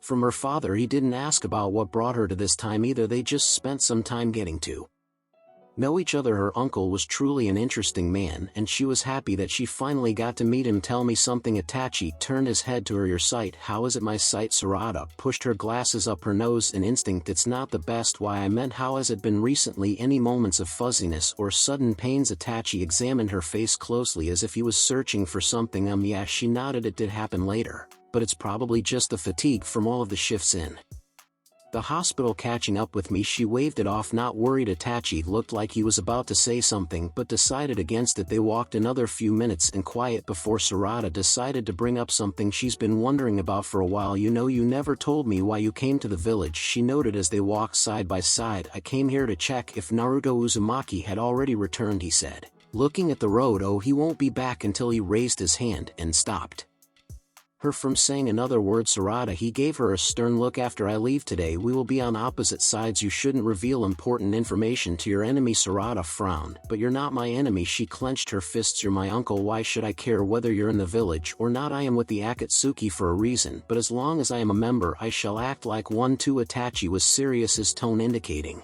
that part wasn't negotiable, but Sarada opened and closed her mouth, knowing there is nothing she could say in this situation. All right, but are we really going to be enemies? She asked with a little desperation. Itachi chuckled. Only when we're in front of my partner or the shinobi of the village, he told her. When we're alone we can act however we please. All right. Sarada sighed, her shoulders dropping. When will I get to see you again? I don't know. He looked at the sun measuring its place in the sky, but I'm sure it wouldn't be too long. When Sarada still looked dejected. He smiled at her, raising his hand to be in front of her face. She looked up to look at him just as he poked her forehead with his fingers. Her eyes widened as she recognized it from all of the times her father and mother did it. She smiled back at him and touched where his fingers met her head, knowing she'll cherish this moment in her heart for a long time to come. Until next time, Sarada. And with that, Itachi disappeared from her sight, probably returning to his partners.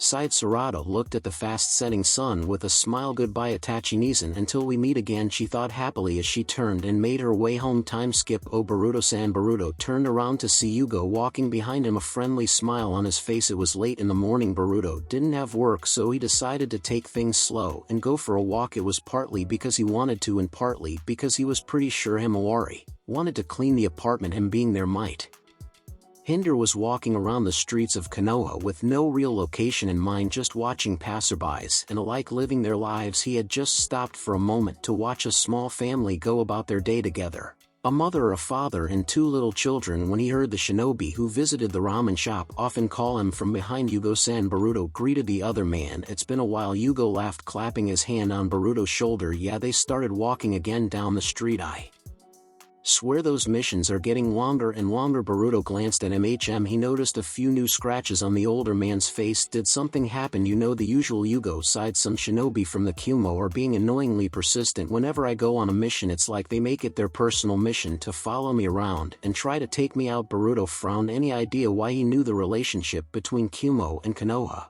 wasn't the best, but for their shinobi to target Yugo so often, it didn't make sense. Probably because they raised the bounty on my head in the bingo book. Yugo shrugged. Assholes, he added under his breath. Boruto blinked. Bingo book, he repeated in confusion. Wait a second, how much do they offer for your head? Yugo shot him a bemused look. Why do you need cash? Seriously, how much is it? Boruto was curious. How much would a bounty be to make shinobi from a faraway village like Kumo continue to come after someone from Konoha? Yugo sighed, but leaned closer to Boruto and whispered a number in his ear. Boruto could almost hear a cash register's happy ding in the back of his head. He gave Yugo an incredulous look, seeing him in a completely different light. All of a sudden Yugo caught his eye and laughed, rubbing the back of his head. I know, right? He pocketed his hands and kicked a pebble down the road. A lot of money for little old me. What did you do to be worth so much? Boruto couldn't help but wonder how in the world a person who seemed like an ordinary shinobi would be worth like 2 seasoned ANBU squad leaders. Beats me. Yugo had a bored expression, like he couldn't care less about their discussion. But I have been working as a jonin ever since I was 16 and am about to turn 28. Boruto did the math in his head. So you've been a jonin for 12 years. That was more than half of Boruto's life span. He knew the jonin went on dangerous A and B rank missions,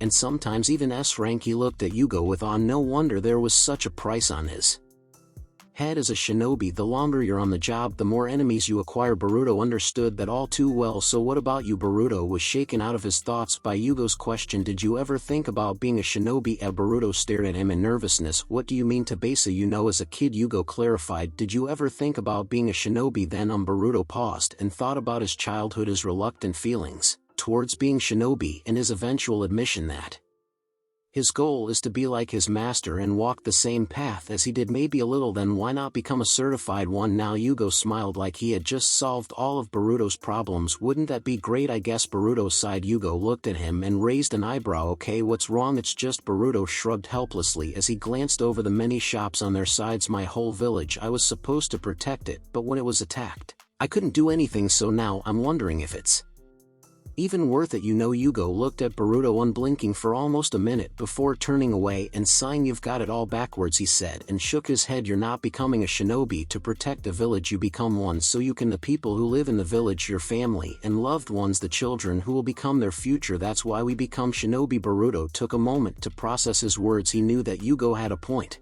and it was a damn good one at that, but something still didn't seem right from his point of view. Isn't he one of the children the shinobi of this time are fighting to protect? And what about his family? They're all still here, but not his family. Not yet. I think I still need more time to make a decision, he said quietly. Yugo nodded at him with an understanding look. Well, not everyone is suitable for being a shinobi, he said, and gestured with his head in the general direction of the ramen stand. Look at Ayam, for example. She had the basic training in the academy and was pretty damn good from what I hear, but she still chose to be a ramen chef in the end. She said shinobi life just wasn't for her. Boruto frowned. From what you hear, he repeated after the man. How old were you when she was in the academy? Yugo suddenly started to cough violently, averting his eyes from Boruto. Boruto raised an eyebrow in question, waiting for the man to stop faking a cough and tell him the truth. Yugo cleared his throat a few times before mumbling something underneath his breath. Boruto leaned in, trying to hear what he said. 8 years old, he managed to make out. Say what? Boruto leaned closer, straining his ears. 8 years old, she was 8. Okay. Yugo's face was red with embarrassment. Boruto burst out laughing, holding his stomach. Don't laugh. Yugo's red face reddened. Why not? Boruto wiped a tear from his eye. You're a pedophile. The few people nearby heard him and sent worried glances in their direction. Yugo laughed nervously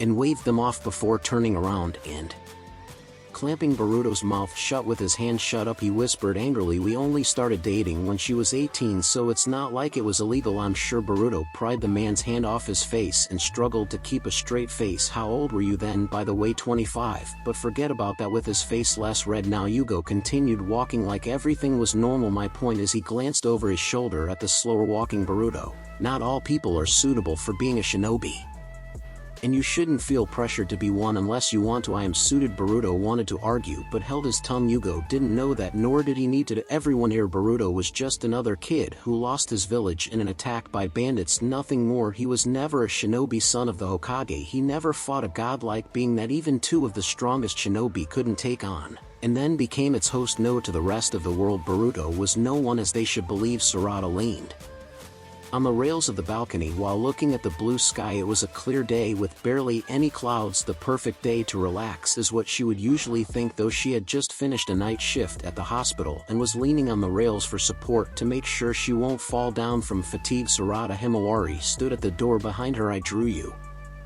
a bath. You should really go to sleep, you know. Sarada took a deep breath, taking in the fresh air, and turned around. Thanks, Hima. She smiled at her friend. I'll go now. Himawari watched her for a second with an indecipherable expression before smiling and turning to leave. Sarada knew Himawari could tell something was different about her, though maybe not what exactly. If she was being honest with herself, Sarada had no clue either. All she knew is that the more days passing, the lighter she was feeling. It was like a ball and chain of unbelievable weight have been tied to her heart, but after a while it slowly started to lose some of it. She didn't know if it was ever going to be completely weightless, but she was breathing easier now, which was all that she could ask for. Sarada Himawari called from the kitchen, your bath will get cold. I'm coming. Sarada pushed herself off the rails and moved inside. Something still bugged her, though she was feeling better, but it was like something was missing, something she's supposed to know, and yet her mind was empty. It's probably nothing. She shrugged it off. Himawari's palm hit Niji's arm as he deflected her attack. She located another chakra point and locked on it, striking with her other palm, hitting her mark. Niji groaned slightly at the feel of one of his shoulder points getting blocked and signaled for a timeout. He sat down on the ground and held his shoulder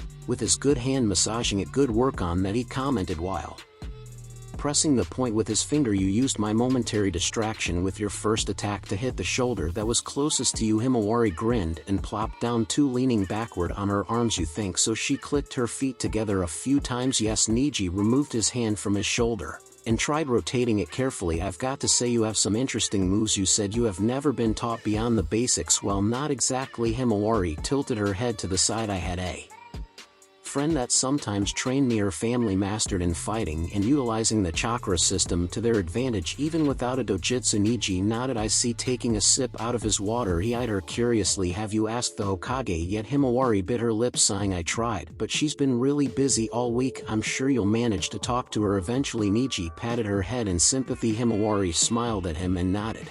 He was right. What about Boruto? Niji asked, removing his hand from her head and letting it drop to his side as he made a decision. Yet I know he's been thinking about it a lot, Himawari said, whilst remembering how her brother only wore a contemplative expression for the last few days. But I don't know. No matter what he chooses, we will support him, Niji said, and Himawari nodded in agreement. Though I do hope he chooses to become a shinobi. I have a feeling he'll be a great asset to the village. Oniai-chan is really strong. Himawari praised her brother. He was a great Shinobi in our time too, you'll have to tell me all about it next time. Niji got up and looked at her. I have to go meet with my team now. Will you be alright going home alone? I'll be fine. Himawari thought her uncle was worrying about her too much. She can handle herself just fine, don't worry about me. Niji smiled slightly and nodded, picking up his things and leaving the grounds. Himawari watched his retreating form and let her mind wander, not thinking of anything in particular. Pushing herself up, she dusted her clothes and grabbed her things, realizing she should probably get a move on and start on dinner soon. The lingering thoughts and worries about her brother, however, remained for almost as long as she had known him. All he wanted was to be a shinobi. Once he had become one, he slowly but steadily improved his skills and became a brilliant fighter. He was one of her inspirations. He had a goal in mind, to be like his master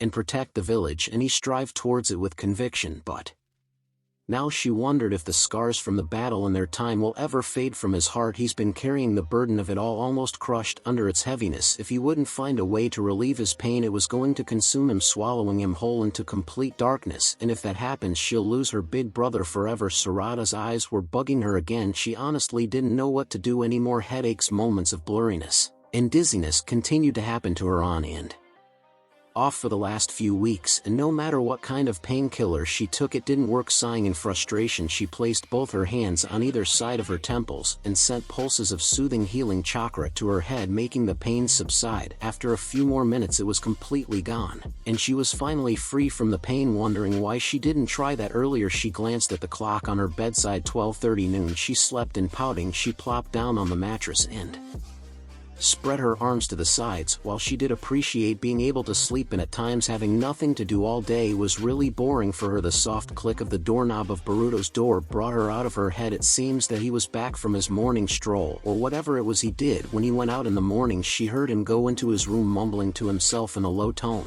making it impossible for her to make out what he was saying. She could almost see him pacing back and forth, running a hand through his smooth golden locks, and have the corner of his mouth make that little frown he had when he was upset. She laid there listening to him move about before deciding that checking on him was far more productive than laying in bed. Getting up, she walked out of her room and knocked on his door. The pacing stopped, and a few heavy footsteps made their way in her direction. Boruto opened the door and stood in front of her, tilting his head. "I thought you were asleep," he said apologetically. "I was." Sarada nodded. "But I woke up a few minutes ago." Boruto blinked and rubbed the back of his head. "Did I wake you up?" "No." She shook her head. "What were you doing?" "Just talking to myself." He sighed and stepped into the hallway with her, closing the door to his room behind him. "What about?" Sarada figured she might as well press on. It wasn't like she had anything better to do. "Well," Boruto started walking to the kitchen, and she followed. "Did you know that Himawari is planning on becoming a shinobi here?" Sarada nodded. "Yeah, she told me." "Of course she did." Boruto rolled his eye. "But I've been thinking lately that maybe I should go back too." "You know, really?" Sarada wasn't really surprised. Boruto was a great shinobi, and she witnessed firsthand what abilities he had. She knew he wouldn't be able to stay away from it for long. "Yeah." Boruto nodded as they reached the kitchen and opened the refrigerator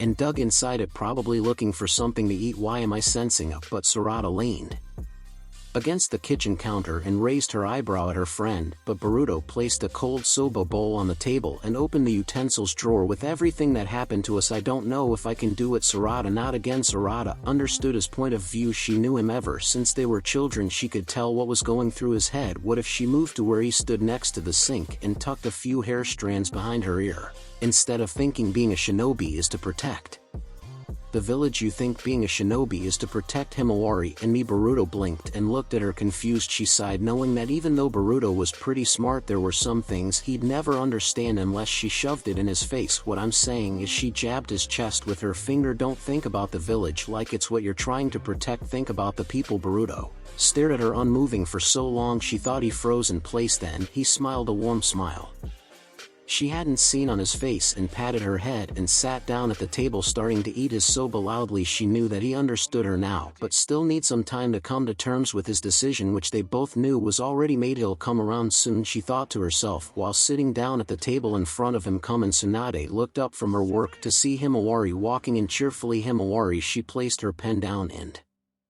stretched her arms above her head. "Is this about dinner?" "Not this time." Himawari shook her head. "Though I'd be happy if you stopped by once in a while." "Sure, kid." Tsunade smiled at her. Himawari always invited her to dinner at their place. If what Boruto said about Himawari being like Hinata was true, Naruto was one lucky guy to marry the Hyuga. "What do you need?" It's about the offer you made Oni-chan a couple of weeks ago." Himawari moved her hands behind her back and shifted her weight from leg to leg. She was nervous. Tsunade noted. What about it? Tsunade had a feeling she knew what this was about. I want to become a shinobi of this village. Himawari straightened her gaze and looked into Tsunade's eyes. Unwavering please, she added as if in an afterthought. Tsunade tried to hide her smirk without much success. Sure. She opened the top drawer of her desk and pulled out a form out of the 3 she had prepared ever since she met the 3 time travelers. Handing it to Himawari with a pen, she said, "Take your time filling it, just make sure everything is correct and I'll deal with the rest." Himawari's face lit up and she grabbed the form and pen excitedly. "Thanks so much, Granny." Before Tsunade could correct her about the use of Granny, Himawari circled her desk and enveloped her in a tight bear hug. She was surprised for a second before huffing and patting the girl's back. "No problem, kid." Himawari let her go and grinned, practically bouncing on her toes. "I've got to go tell Niji-Nisan and Oni-chan." She almost rushed out of the room before stopping in her tracks by the door and turning around, her face more serious. She looked at Tsunade and saluted, which Tsunade found looked ridiculous coming from the bubbly girl, before opening the door and slamming it behind her in the rush to run tell her family. Tsunade sighed and picked up her pen again, looking down at the stack of papers on her desk. Her hand moved to close the drawer on her left before something caught the corner of her eye. The 2 other forms she had in the drawer were gone. When did she? Tsunade couldn't help the smile slowly forming on her face. That girl is definitely Naruto's kid. She shook her head. Unbelievable. She was looking forward to seeing if the forms Himawari took were going to come back signed as well. Enlisting 3 new shinobi in the Konoha ranks. "I'm home," Himawari called out to the hallway, while closing the door behind her. "Welcome back." Sarada appeared at the entrance to the kitchen. "How did it go?" Himawari grinned and showed her the 3 forms in her hand. Sarada raised an eyebrow while eyeing the forms, but said nothing. Himawari walked inside barefoot and nearly skipped her way to the kitchen. It was hard to stop herself from being giddy. She can be a shinobi and help protect the people she cares about. Placing the forms on the table, she sat down and immediately started filling hers. The first question was easy enough. Tsunade had informed them all already about the fake names she gave them. She and Boruto's last name was Asato and Sarada was Kilmo. Himawari liked her last name. It meant safe, or in other translations village. She liked thinking about it like it meant they were safe in their village, filling out the usual questions such as her age, blood type, birthday. But when she got to parents' names and if she ever lived somewhere else before, she got stumped. She did live somewhere else before, but only time period wise. Geographically, her place of living never really changed. As for parents, you can write deceased. Sarada told her gently. "I know it isn't much, but it'll prevent further questions." "I know." Himawari played with her pen, twirling it around between her fingers. "But it still feels weird." Sarada patted her shoulder to comfort her. Himawari took a deep breath and pressed the pen against the paper. "I can do this," she chanted in her head. "It's fine." "What about abilities?" Sarada looked over her shoulder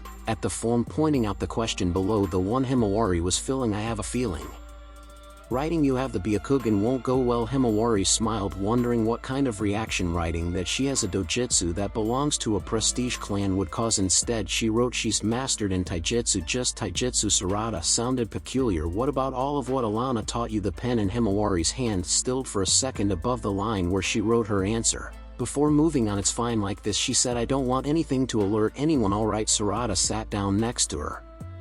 Himawari looked up at her before sliding one of the forms in her direction. Sarada looked at the form before looking at Himawari. "I don't know, Hima." She sounded hesitant. "Do you think I should?" Himawari smiled at her friend. "I know you should." She held Sarada's hand and squeezed it. "You're an amazing kunoichi." Sarada, "Both Oni-chan and I know it." Sarada smiled at and grabbed the pen Himawari handed her. Having finished filling her own form, the Uchiha started filling her form when Himawari broke the momentary silence. "Do you think Oni-chan made a decision already?" Sarada chuckled. "I know he is," she said while writing down her age. "He just doesn't want to admit it yet. He's really stubborn." Himawari agreed with her, nodding. Sarada laughed. "Yup, one of the most stubborn, loudmouthed, know-it-all, knucklehead shinobi I have ever met. But you like him anyways?" Himawari teased her. Sarada nodded absent-mindedly. "Yeah, wait, no, I don't like him at all." Sarada's cheeks were as red as a tomato. Himawari busted out laughing, seeing her friend's reaction. "Aha," Himawari said, rolling her eyes. "Sure you don't." "Himawari, I understand your dilemma." Niji watched the river glistening in the early afternoon light. "But why come to me?" "Well, Boruto threw a rock into the river and looked at the water ripple. As a result, I just figured you have advice for me." "I do, as a matter of fact," Niji said, looking at his nephew. "But I also have a feeling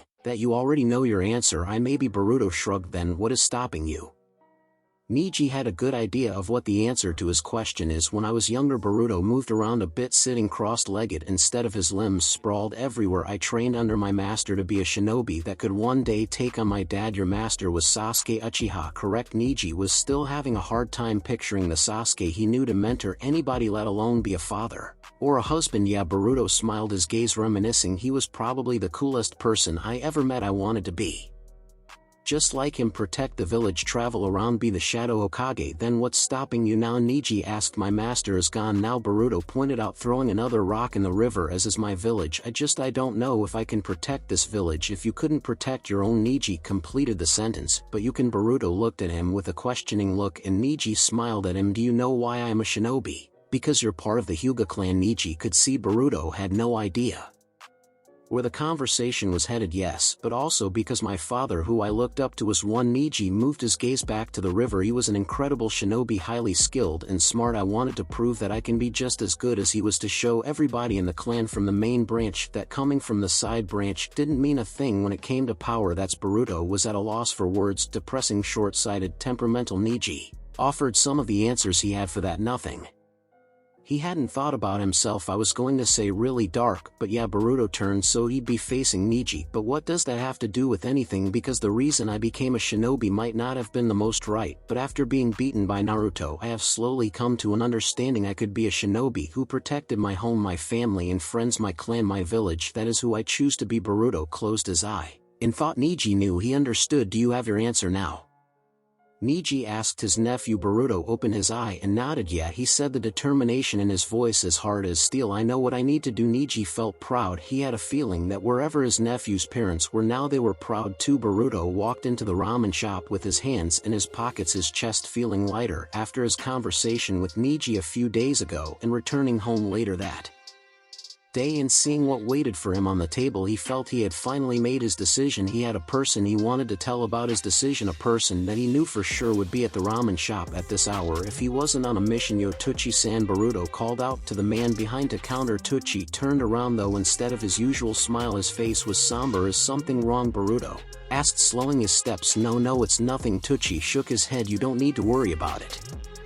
Okay. Boruto walked behind the counter and wore his apron. Where's Ayam-san? Tucci cleared his throat. Ayam will be taking a few days off starting today. Did something happen? Boruto was worried. Ayam would never miss work without a good reason. She basically lived in the ramen shop. This morning we got a message saying that Yugo was killed in battle, Tucci said sadly. Ayam is going to need some time to recover. Oh, was all that Boruto could say. The nice man who's been coming to the ramen shop since before Boruto started working there, chatting with Ayam and Tucci, eating ramen and enjoying his life. He and Ayam were going to move in together. This wasn't fair. Why should nice people like Yugo die? Boruto. Tucci touched Boruto's shoulder. Are you okay? Boruto looked at him. Yeah, everything's fine. Tabasa. He went back to work though his mind was elsewhere. He really wanted to tell Yugo about his decision to thank the man for helping him out with his struggle, and now he'd never get the chance to do it. I'm home, Boruto's voice called from the entrance. Himawari jumped from the couch and ran to the door. Welcome home, Oni-chan. She smiled at her brother. I was just about to start making dinner. Is everything okay? She stopped mid-sentence when she noticed his fallen face. Sarada, who heard the conversation, got up and walked to the door too, looking at Boruto worriedly. Boruto gave them both a small smile. Yeah, but I want to show you two something, he said, gesturing to their shoes. Meet me outside. He walked out and closed the door behind him. Himawari and Sarada exchanged looks before wearing their shoes and following Boruto outside. He was watching the slowly setting sun, his gaze far away. Oni-chan. Himawari touched his shoulder. He turned around and smiled at her, jumping down from the second floor balcony and landing on his feet like a cat or a shinobi. Are you two coming? Or what he called them from the ground. Himawari and Sarada smiled at each other before jumping down too, only to see Boruto already jumping away on rooftops. He was trying to get them to chase him. Himawari giggled. It's been a while since she and her brother played catch. Sarada ran ahead of her and jumped to a low roof of a store, using chakra channeled to her feet to walk on the wall of the building upwards and move on to the next roof. Himawari joined her and soon the three of them were running around Konoha, the sun setting, coloring the sky in beautiful shades of red and gold, painting a scene she could see her brother running ahead of them, turning his head from time to time to send a grin their way or check how far behind him they were. She was so focused on him she didn't even notice he was leading them. Suddenly Sarada came to a stop and Himawari, who was right behind her, bumped into her back. Moving away, she rubbed her sore nose and looked around. They were in the Konoha cemetery. "Why are we here, Boruto?" Sarada asked the blonde, whose eye was lingering on a grave being dug further away from them. He turned his back to the grave and signaled them to follow him into the forest beyond the cemetery. They followed him, both not knowing why they were there. They walked for a while and Himawari took in the scenery. The forest was lush green, the grass grazing her sandals soft, and the shade the trees made was enough to make any light on their path seem magical. It made her feel serene, at peace. A glance at Sarada and Boruto and she knew they felt the same. Finally, Boruto came to a stop at a small clearing, almost circular, with trees surrounding them from every direction. In the middle of the clearing there was a small stone and a word engraved on it. "What is this place, Boruto?" Sarada crossed her arms. Boruto shoved his hands in his pockets. "I've been coming here for a while now," he explained. At first it wasn't a big deal, but recently he walked closer to the stone and they followed cautiously. Getting closer, Himawari could see the word engraved more clearly. "Protect, protect." Sarada read it loud. "Protect what?" "It's not what to protect." Boruto crouched down and touched the stone. "It's to remember what was protected." Himawari felt confused. "What are you talking about, Oni-chan?" Boruto turned to look at both of them. "This is the grave for our village." They both stood looking at the stone. Boruto made a grave for their village. That's where he's been all week. In the mornings and evenings he went to visit their parents and friends. Oni-chan. Himawari felt her eyes tear up. Next to her, Sarada uncrossed her arms and looked at the stone with something akin to awe. "So what do you think?" Boruto looked at them nervously. "I love it." Himawari smiled at her brother before sitting down next to him on the grass in front of the stone. "Thank you, Oni-chan. I love it too." Sarada sat down on Boruto's other side. "And I know our parents would like that. They'd be proud of us." Himawari agreed with her friend. "I hope so." Boruto dug in his pocket for a moment and took out a piece of folded up paper and opened it to show them. It was the shinobi registration form Himawari left for him on the table a couple of days ago. "Because I'm going to become a shinobi for this village and I want to protect the people who will create the future we came from. I knew you'd make the right decision." Sarada smiled at him. "You just needed to remember who you were." "Yes, something like that." Boruto smiled at the stone. "You hear that, old man? I'm gonna be a shinobi in the same time you were one. Pretty weird, right?" Himawari laughed. "I'm sure Papa doesn't think it's weird." "You're right." Sarada leaned back on her arms. "Lord Seventh was too cool to think like that." Boruto rolled his eye. "Please, my old man was as cool as a shoe." "Sasuke-san was the awesome one. Papa may have been strong, but Lord Seventh protected the village several times without ever abandoning his convictions and goals." Sarada argued. Boruto snorted and opened his mouth to offer his counterpoint, but stopped when he sensed that Himawari was watching them intently. "What is it, Hima?" he asked her. Himawari giggled. "You two are so cute together," she teased them both. Boruto and Sarada turned red in the face and made a series of noises not known to humankind. Sarada eventually found her voice managing to blurt out, "I knew letting you hang out with Mitsuki was a bad idea." "Yeah." Boruto nodded. "He told you to say that, didn't he?" Himawari's whole body was shaking with laughter, so much so that she fell to the grass because of it. "Mama, Papa, we're going to be okay." She sent her thoughts to the sky above. "Everyone, I promise will not forget you and will protect this village so that you can have a future no matter what. They'll protect the future. Is everything set?" The voice coming from the beak of an unmoving owl was hollow and ancient. "Yes, sir." The woman nodded even though she knew her boss couldn't see her. "Everything will begin shortly." "What is the hold up?" the voice asked. "I am still waiting for the last piece before the move is made," she said, moving some files around on her desk in the new room she had acquired. "Once the piece is here, the board will be set." "What is the piece missing?" She knew her boss already knew what the piece is but answered anyway. "A boy called Naruto Uzumaki. He will be arriving shortly to Konohagakure." "I see." There were a few moments of silence before the voice spoke again. "Proceed with caution." "Of course, sir." She looked at the stuffed owl on the stand next to her desk. "I will not fail. We will do whatever it takes to save this world."